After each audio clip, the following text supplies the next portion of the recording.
गणनायकाय गणदैवताय गणाध्यक्षाय धीमहि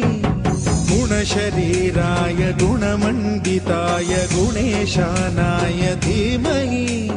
गुणातीताय गुणाधीशाय गुणप्रविष्टाय धीमहि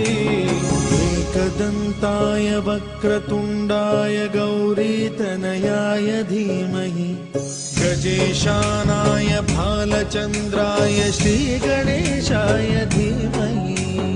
एकदन्ताय वक्रतुण्डाय गौरीतनयाय धीमहि गजेशानाय भालचन्द्राय श्रीगणेशाय धीमहि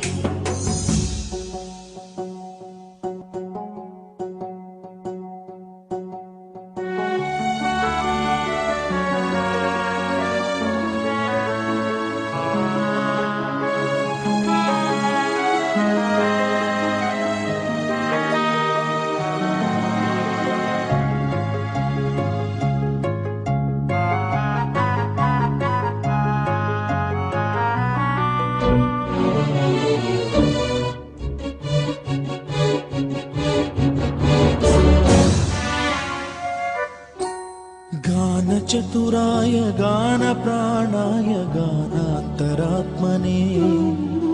गानोत्सुकाय गानमत्ताय गानोत्सुकमनसे गुरुपूजिताय गुरुदैवताय गुरुकुलस्थायिने